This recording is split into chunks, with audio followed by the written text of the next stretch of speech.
नमस्कार साथियों, मैं रोहित आप लोगों का फिर से स्वागत करता हूं आपके इस YouTube चैनल खुश रहो में।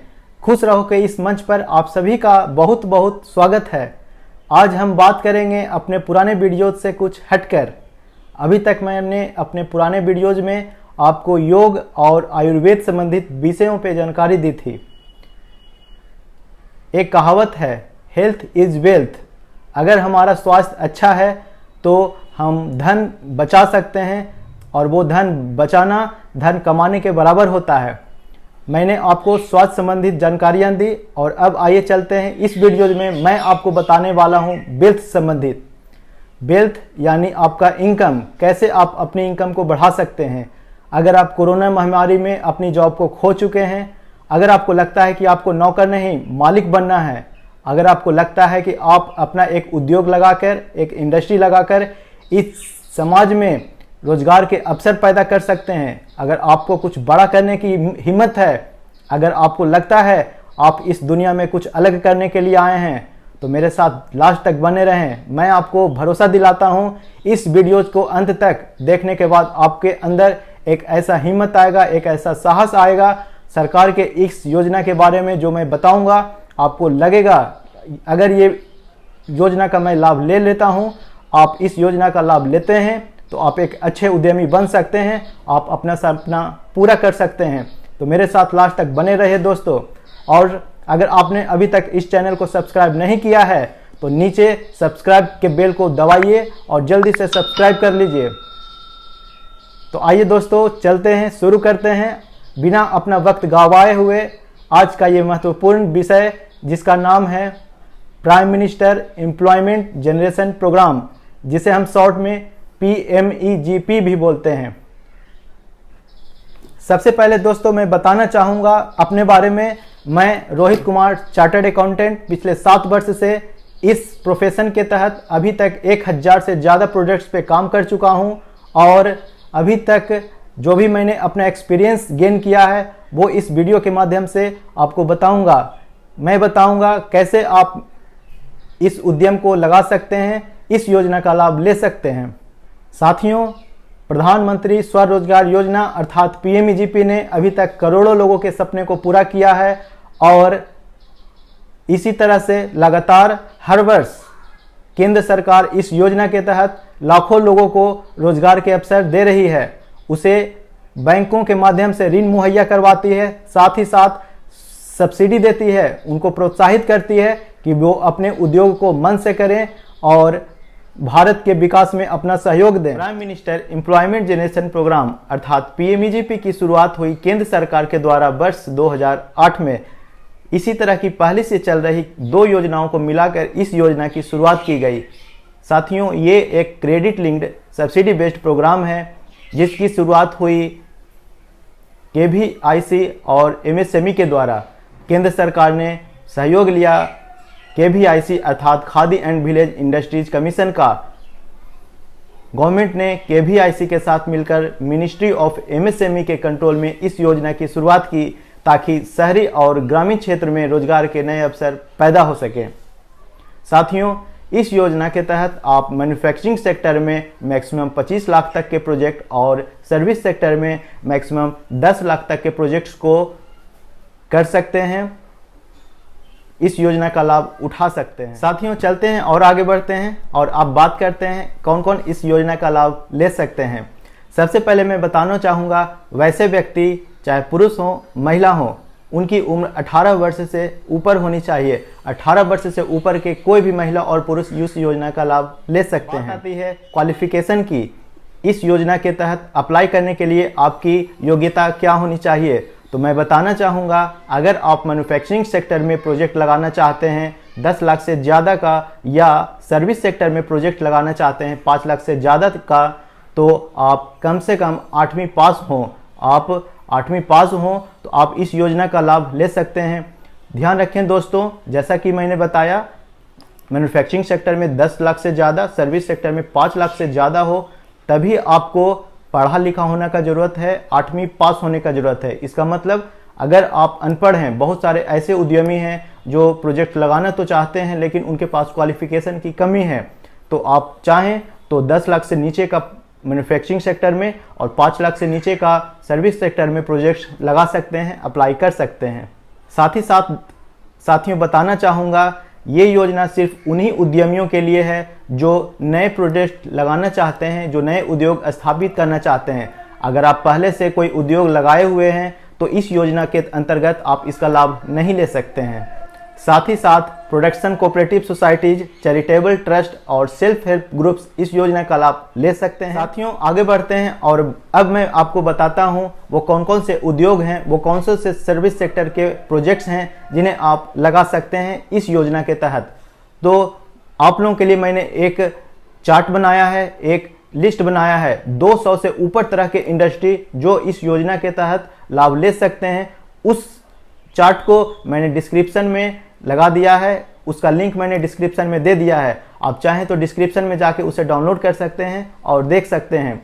साथ ही साथ मैं बताना चाहूँगा कुछ ऐसे निगेटिव लिस्ट भी हैं जो इस योजना के तहत नहीं आते हैं, उन्हें आप इस योजना के अंतर्गत लाभ नहीं ले सकते हैं, इंडस्ट्री नहीं ले सकते। जैसा कि आप जानते हैं, जब तक किसी भी व्यवसाय, किसी भी उद्यम में आपका खुद का पूंजी नहीं लगा हुआ होता है, बहुत सारे लोगों को मैंने देखा है, बहुत सारे लोगों को सरकार ने भी ऐसा समझा, ऐसा ज़रूरत महसूस किया, वो इंटरेस्ट के साथ नहीं करते हैं, वो एक कंसंट्रेशन के साथ उस बिजनेस को, उस उद्यम को नहीं कर पाते हैं। इसी के साथ सरकार ने भी इस पीएमईजीपी प्रोजेक्ट्स में मार्जिन मनी अर्थात खुद की पूंजी का एक कंसेप्ट लॉन्च किया। अगर आप इस पीएमईजीपी में अप्लाई करते हैं, इस स्कीम के तहत अप्लाई करते हैं तो 25 लाख का प्रोजेक्ट मैंने बताया मैन्युफैक्चरिंग सेक्टर में, सर्विस सेक्टर में 10 लाख तक का प्रोजेक्ट, इसमें आपको मार्जिन मनी के रूप में, अपने पूंजी के रूप में कुछ पोर्शन अप्लाई करना पड़ेगा, इन्वेस्ट करना पड़ेगा। आइए दोस्तों समझते हैं इस मार्जिन मनी कंसेप्ट को इस चार्ट के माध्यम से। साथियों जैसा कि आप इस चार्ट में देख रहे हैं, अगर आप जनरल कैटेगरी से बिलोंग करते हैं तो आपको लगाना होगा प्रोजेक्ट का 10% पूंजी, और अगर आप स्पेशल कैटेगरी से बिलोंग करते हैं यानी आप शेड्यूल कास्ट से बिलोंग करते हैं, SC, ST, OBC, minorities category से आते हैं, अगर आप एक महिला हैं, अगर आप एक्स सर्विसमैन हैं, अगर आप फिजिकली हैंडीकैप्ड हैं, या आप नॉर्थ ईस्ट या हिली एरियाज के रहने वाले हैं, आप बॉर्डर्ड एरियाज में रहने वाले हैं, तो आपको अपने प्रोजेक्ट का सिर्फ 5% ही पूंजी के रूप में इस स्कीम में लगाना होगा। आइए और आगे बढ़ते हैं। अब सबसे इंटरेस्टिंग पोर्शन की बात करते हैं, सब्सिडी। बहुत सारे लोग जो प्रोजेक्ट लगाना चाहते हैं वो स्पेशली इस स्कीम के तहत अप्लाई करते हैं ताकि उन्हें उद्यम के साथ साथ, लोन के साथ साथ एक सब्सिडी भी मिल सके, उन्हें एक प्रोत्साहन के रूप में अच्छा खासा अमाउंट मिल सके। कितना सब्सिडी किन्हें मिलेगा, क्या उसके लिए शर्त है, किस एरिया में रहने वाले लोगों को कितना सब्सिडी मिलेगा, आइए उस पर बात करते हैं। मैं आप लोगों को फिर से एक बार चार्ट के ऊपर ले आया हूं। जैसा कि आप इस चार्ट में देख रहे हैं, अगर आप जनरल कैटेगरी से बिलोंग करते हैं और शहरी क्षेत्र में रहते हैं, आपको 15% की सब्सिडी सरकार देगी, और अगर आप ग्रामीण क्षेत्र में रहते हैं आपको 25% का सब्सिडी दिया जाएगा। और आगे बढ़ते हैं, अगर आप स्पेशल कैटेगरी से बिलोंग करते हैं, जैसा मैंने अभी बताया कुछ देर पहले, स्पेशल कैटेगरी क्या होता है। अगर आप SC, ST, OBC, माइनॉरिटी से बिलोंग करते हैं, एक्स सर्विसमैन हैं, हैंडीकैप्ड हैं, या आप बॉर्डर या हिल एरियाज में रहते हैं, तो अर्बन क्षेत्र वालों को 25% की सब्सिडी और रूरल क्षेत्र यानी ग्रामीण क्षेत्र में रहने वाले लोगों को 35% की सब्सिडी दी जाएगी। अब बात आती है साथियों, किन एरियाज को विलेज यानी रूरल क्षेत्र में माना जाएगा और किन क्षेत्र को शहरी क्षेत्र माना जाएगा। तो मैं बताना चाहूँगा, अगर किसी एरिया को विलेज माना गया हो एज पर रेवेन्यू रिकॉर्ड्स ऑफ स्टेट या यूनियन टेरिटरी, तो ये रूरल में आएगी, अर्थात ग्रामीण इलाके में आएगी, ग्रामीण क्षेत्र में आएगी। भले ही उस क्षेत्र की जनसंख्या कुछ भी हो, लेकिन ध्यान देना है, अगर किसी क्षेत्र की जनसंख्या 20,000 से कम हो तो भी ये रेवेन्यू रिकॉर्ड्स में शहरी क्षेत्र होते हुए भी ग्रामीण की परिभाषा में आएगी। इस स्कीम के तहत ग्रामीण इलाके में, ग्रामीण क्षेत्र की परिभाषा में इसको लिया जाएगा। साथियों, पीएमईजीपी स्कीम में अप्लाई करने के लिए आपके पास कौन कौन से पेपर्स होने चाहिए, आइए एक बार उस पर नज़र दौड़ाते हैं, देखते हैं कौन कौन से पेपर्स ज़रूरी हैं।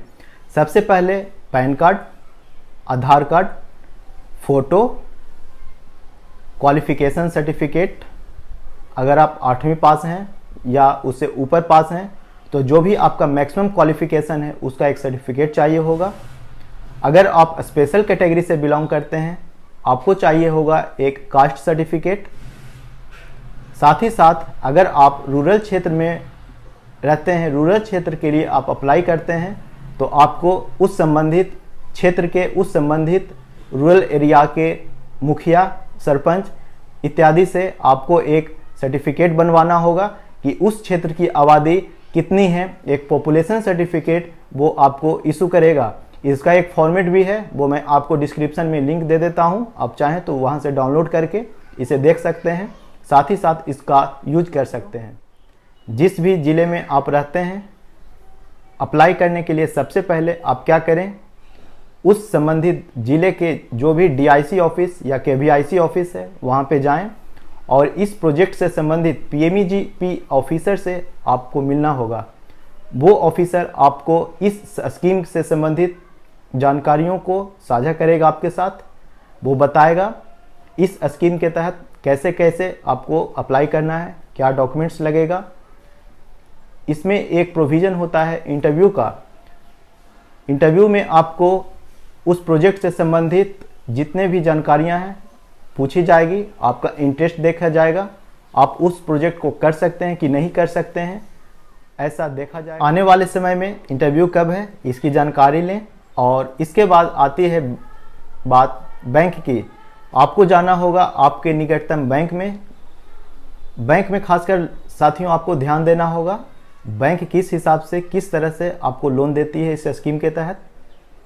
आप जिस भी क्षेत्र में उद्योग लगाना चाहते हैं उस रेडियस में 10 किलोमीटर तक के रेंज को बैंक स्वीकार करती है। अर्थात बैंक और आपके फैक्ट्री की दूरी लगभग 10 किलोमीटर से ज़्यादा नहीं होनी चाहिए। आपके जो भी पसंदीदा बैंक हैं वहाँ पे जाके बैंक से मिलें, अपने प्रोजेक्ट के बारे में उन्हें बताएं, आप क्या क्या प्लानिंग कर रहे हैं उनके बारे में उन्हें बताएं और उन्हें अपने प्रोजेक्ट के फाइनेंसिंग के लिए तैयार करें। अगर बैंक आपके प्रोजेक्ट के फाइनेंस के लिए तैयार हो जाती है तो यहाँ पे आपका काम बन सकता है, आप इस स्कीम में आगे बढ़ सकते हैं।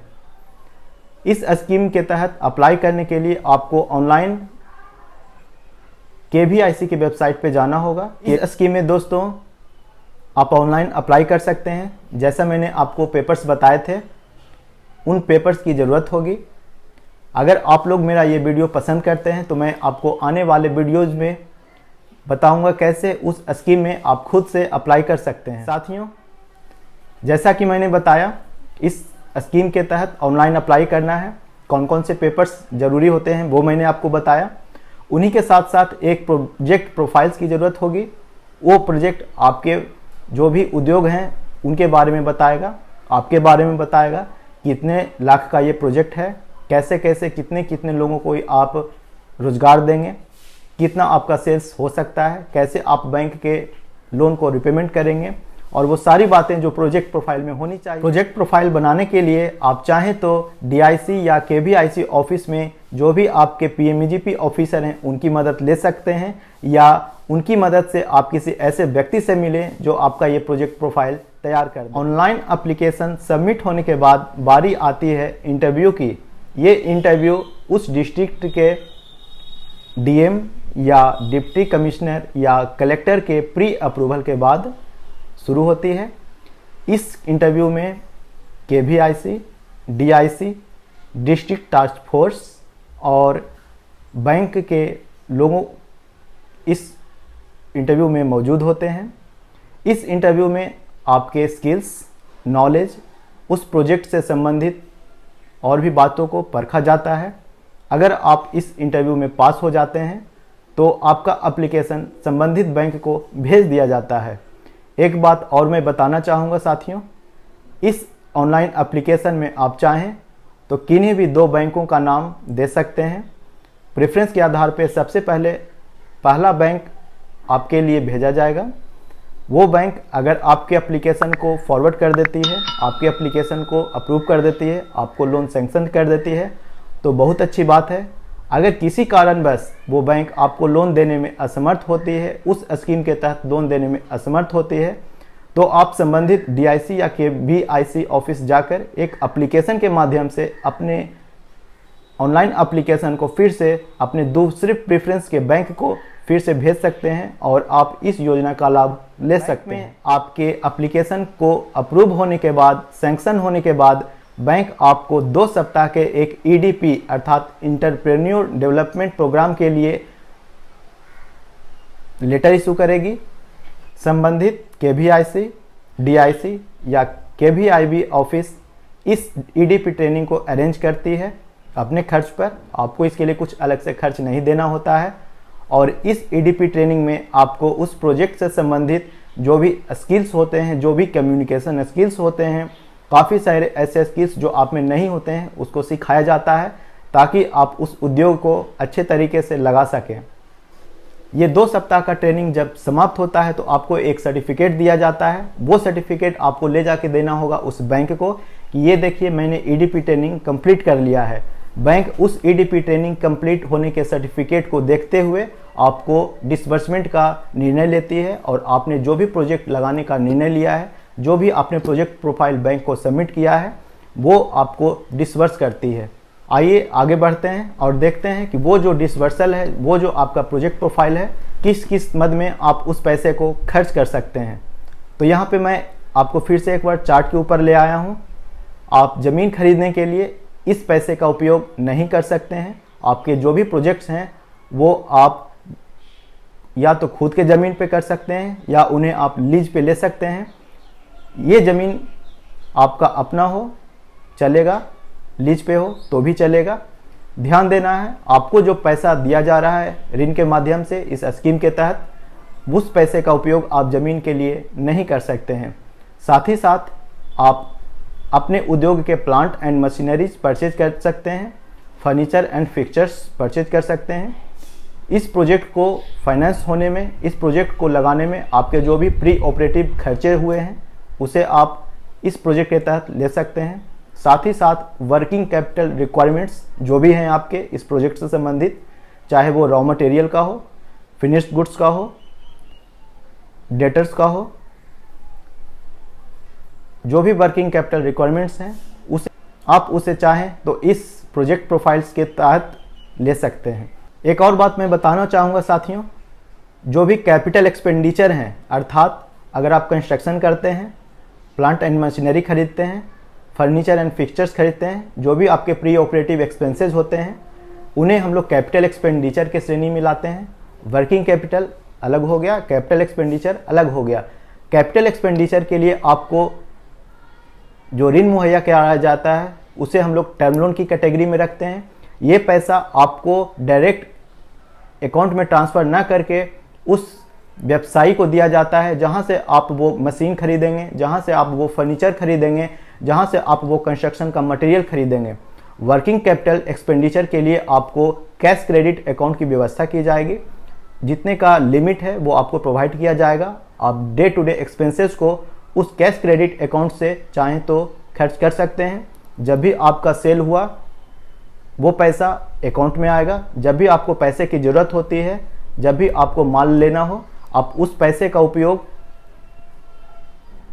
परचेज करने के लिए कर सकते हैं। और आगे बढ़ते हैं और अब कुछ क्वेश्चंस और आंसर्स की मदद से इस स्कीम को और बेहतर तरीके से समझने की कोशिश करते हैं। पहला क्वेश्चन मैं ले रहा हूं, क्या ज़मीन खरीदने के लिए इस स्कीम के तहत लाभ उठा सकते हैं? तो हमारा आंसर है नहीं। ज़मीन खरीदने के लिए इस स्कीम के तहत लाभ नहीं दिया जाता है, लोन नहीं दिया जाता है, ऋण नहीं दिया जाता है। हमारा दूसरा क्वेश्चन, एक ही परिवार के कितने सदस्य इस योजना के तहत लाभ ले सकते हैं? मैं बताना चाहूँगा, पति और पत्नी अगर साथ रहते हैं तो दोनों में से किसी एक को ही इस योजना के तहत लाभ होगा। अगर दोनों अलग रहते हैं किसी भी कारणवश तो दोनों इस योजना का लाभ ले सकते हैं। बच्चे अगर 18 वर्ष से ऊपर के हैं वो इस योजना के तहत अलग से लाभ ले सकते हैं। हमारा तीसरा प्रश्न, इस योजना का लाभ लेने के लिए आपको कैसे अप्लाई करना है? आप चाहें तो KVIC के ऑफिशियल वेबसाइट पर जाकर ऑनलाइन अप्लाई कर सकते हैं। जो भी डॉक्यूमेंट्स मैंने बताए हैं अभी, वो आपके पास होने चाहिए। सारा डॉक्यूमेंट्स का स्कैन कॉपी आप अपने पास मौजूद रखें। सारा अटैच करके आपको इस ऑनलाइन एप्लीकेशन में सबमिट करना होगा। हमारा चौथा प्रश्न, आप जिस डिस्ट्रिक्ट के निवासी हैं, क्या उस डिस्ट्रिक्ट से हटकर आप किसी और डिस्ट्रिक्ट में अपना प्रोजेक्ट लगा सकते हैं या नहीं लगा सकते हैं? साथियों, आप चाहें तो उसी राज्य के किसी भी डिस्ट्रिक्ट में जाके आप अपना प्रोजेक्ट लगा सकते हैं। पहले ये सुविधा उपलब्ध नहीं थी, पिछले वर्ष से गवर्नमेंट ने ये अलग से एडिशन की है। आप अपने ही स्टेट के किसी भी डिस्ट्रिक्ट में जाकर इस योजना का लाभ ले सकते हैं, वहाँ पे फैक्ट्री लगा सकते हैं। उस संबंधित जिले के किसी भी बैंक से 10 किलोमीटर तक के रेंज के किसी भी बैंक में अप्लाई कर सकते हैं और इस योजना का लाभ उठा सकते हैं। अगला प्रश्न, सपोज मानिए आपने ऑनलाइन अप्लाई किया और किसी कारणवश उस एप्लीकेशन में कुछ मिस्टेक्स नज़र आते हैं, बाद में क्या करें? आपको जाना होगा संबंधित KVIC, KVIB या DIC के ऑफिस में। आपको एक एप्लीकेशन लिखना होगा, आपको एक लेटर लिखना होगा संबंधित DIC ऑफिस को और एक रिक्वेस्ट करना होगा कि आपसे ऑनलाइन एप्लीकेशन में फला मिस्टेक हो गया है, कृपया आपके एप्लीकेशन को, ऑनलाइन एप्लीकेशन को रिजेक्ट कराएं। वो जब आपके एप्लीकेशन को रिजेक्ट कर देंगे तो आप पुनः से फिर से एक बार फ्रेश अप्लाई करें और इस योजना का लाभ उठाएं। हमारा अगला प्रश्न, सपोज आपने अप्लाई किया, आपके संबंधित ऑनलाइन एप्लीकेशन को DIC ऑफिस या KVIC ऑफिस अप्रूव करती है इंटरव्यू के माध्यम से। आपका एप्लीकेशन बैंक भी जाता है, लेकिन संयोग से वो बैंक आपके एप्लीकेशन को रिजेक्ट कर देती है, तो क्या करें? इसके लिए साथियों फिर से एक बार जाएं संबंधित आपके जो भी DIC ऑफिस हैं, KVIC ऑफिस हैं, वहाँ पे आप एक रिक्वेस्ट करें एप्लीकेशन के माध्यम से। उन्हें बताएं किस कारणवश आपके एप्लीकेशन को रिजेक्ट कर दिया गया है बैंक के द्वारा। संबंधित DIC ऑफिसर चाहें तो आपके एप्लीकेशन को फिर से दूसरे बैंक में भेज सकती है। ध्यान रखें इस बात का, जो भी नया बैंक का नाम आप दे रहे हैं उनसे आप पहले से बात करके रखें, उनको आप अपने बारे में बताएं।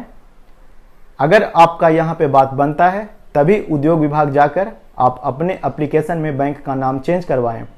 कुछ दिनों के ही भीतर आपके एप्लीकेशन को पुनः नए बैंक में भेज दिया जाएगा।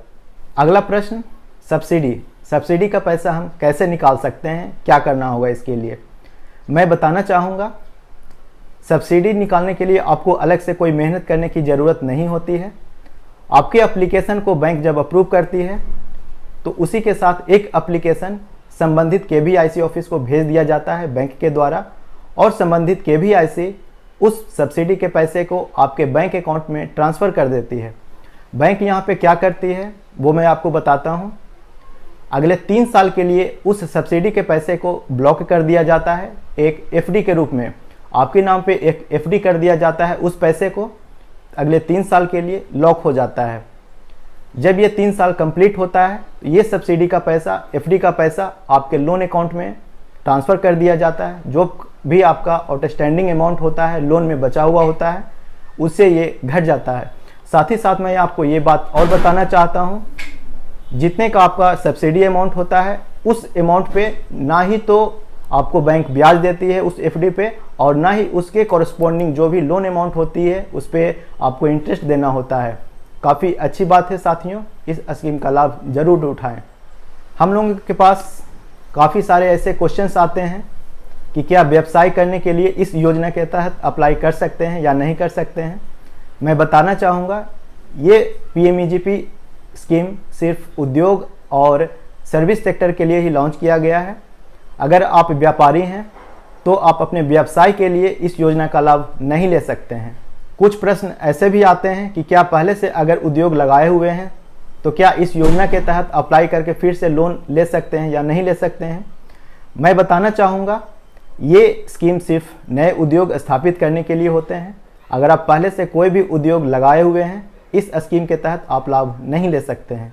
हमारा अगला क्वेश्चन, मैंने आपको कुछ देर पहले बताया था, अगर आप जनरल कैटेगरी के हैं तो आपको 10% पूंजी इस स्कीम के तहत अपने प्रोजेक्ट्स में लगानी होगी और निवास के आधार पे आपको 15% और 25% की सब्सिडी दी जाएगी। तो ऐसे में क्वेश्चन ये भी उठता है कि अगर हम महिला हैं, लेडीज़ हैं और जनरल कैटेगरी से बिलोंग करते हैं तो क्या हमें जनरल कैटेगरी में गिना जाएगा या फिर स्पेशल कैटेगरी में गिना जाएगा। मैं बताना चाहूँगा, अगर आप लेडीज़ हैं तो आपको स्पेशल कैटेगरी में चुना जाएगा और आप स्पेशल कैटेगरी के लिए जो भी उपयुक्त मार्जिन मनी है 5% वो देना होगा। साथ ही साथ सब्सिडी का जो भी प्रावधान है 35% और 25% जगह के आधार पे उसमें आपको आना होगा। आप लेडीज़ हैं, स्पेशल कैटेगरी में बिलोंग करते हैं, जनरल कैटेगरी को छोड़ दीजिए, आपको कास्ट सर्टिफिकेट की भी आवश्यकता नहीं होगी, जरूर अप्लाई करें। आइए साथियों आगे बढ़ते हैं और अब फिर से एक बार मैं आप लोगों को चार्ट के माध्यम से, फिगर्स के माध्यम से कुछ बताता हूँ। मार्जिन मनी, सब्सिडी और प्रोजेक्ट कॉस्ट के थीम को। जैसा कि चार्ट में आप देख रहे हैं, मैंने एक उदाहरण स्वरूप ले लिया है। आप 10 लाख का प्रोजेक्ट लगाना चाहते हैं तो इस स्कीम के तहत आपको किस तरह से लाभ मिलेगा। सबसे पहला केस ले लेते हैं। अगर आप जनरल कैटेगरी से बिलोंग करते हैं, 10 लाख की प्रोजेक्ट कॉस्ट है, पूंजी स्वरूप मार्जिन मनी आपको 1 लाख रुपए की देनी होगी 10%, और लोन का हिस्सा हुआ 9 लाख, जिसमें से आपको सब्सिडी के रूप में, अगर आप शहरी हैं, अगर आप अर्बन हैं, अर्बन एरिया में प्रोजेक्ट लगाते हैं, 1,50,000 रुपये अर्थात 15% ऑफ प्रोजेक्ट कॉस्ट आपको सब्सिडी के रूप में मिलेगा।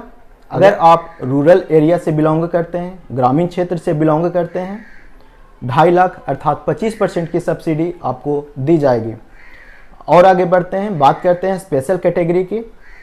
पूंजी के रूप में, मार्जिन मनी के रूप में आपको 5% अर्थात 50,000 इन्वेस्ट करना होगा। लोन स्वरूप आपको बाकी बैलेंस के 9,50,000 रुपये दे दिए जाएंगे, जिसमें से सब्सिडी ग्रामीण क्षेत्र में होने पे 3,50,000 अर्थात 35% और शहरी क्षेत्र होने पे 2.5 लाख अर्थात 25% दिया जाएगा।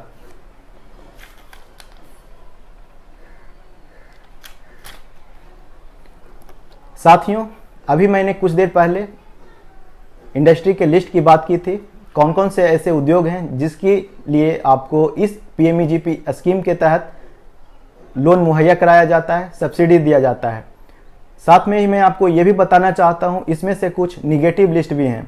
कौन कौन से ऐसे उद्योग हैं जिसके लिए आपको ये स्कीम उपलब्ध नहीं है, एक बार फिर से मैं आप लोगों को चार्ट के माध्यम से ही बताऊंगा। आइए चलते हैं। सबसे पहले वैसे इंडस्ट्री जो मीट से कनेक्टेड हैं, उनको इस स्कीम का फ़ायदा नहीं मिलेगा। अगर आप खेती करते हैं, एग्रीकल्चर, चाय, कॉफ़ी या रबर का प्लांटेशन करते हैं, हॉर्टिकल्चर से संबंधित हैं, इस स्कीम का फ़ायदा नहीं मिलेगा। एनिमल हस्बेंड्री, पोल्ट्री जैसे व्यवसाय के लिए भी इस योजना का लाभ नहीं मिलेगा। अगर आप प्लास्टिक बनाते हैं, प्लास्टिक बैग्स बनाते हैं 20 माइक्रोन से कम के थिकनेस का, या कैरी बैग बनाते हैं जो इन्वायरमेंटल पॉल्यूशंस करते हैं, इन्वायरमेंटल प्रॉब्लम्स करते हैं, इसके लिए भी आपको इस स्कीम के तहत लाभ नहीं दिया जाएगा। और कुछ ऐसे भी इंडस्ट्री हैं जो किसी भी दूसरे स्कीम का फ़ायदा ले चुके हैं, सब्सिडी ले चुके हैं, वो इस स्कीम का फ़ायदा नहीं ले सकते हैं। और अगर आप ट्रांसपोर्ट बिजनेस से बिलोंग करते हैं तो आप गाड़ी खरीदने के लिए इस योजना का लाभ नहीं ले सकते हैं। साथियों, अभी तक मैंने PMEGP से संबंधित जितने भी जानकारियां आपको उपलब्ध कराई है, उम्मीद है आपको पसंद आया होगा। आपके मन में भी ये ख्याल आया होगा कि मैं भी अपना एक खुद का उद्यम लगाऊंगा, खुद का एक प्रोजेक्ट लगाऊंगा। इसी उम्मीद के साथ मैं आपसे विदा लेता हूं। आपके मन में अगर और भी कुछ सवाल हैं तो कमेंट सेक्शन में ज़रूर बताएं।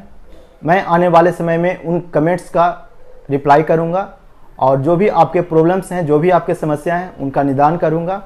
उम्मीद करता हूं इस वीडियो से अगर एक भी व्यक्ति अपना इंडस्ट्री लगाने में समर्थ होता है तो ये वीडियो एक सक्सेस होगा। इसी के साथ साथियों मैं आपसे विदा लेता हूँ। नमस्कार।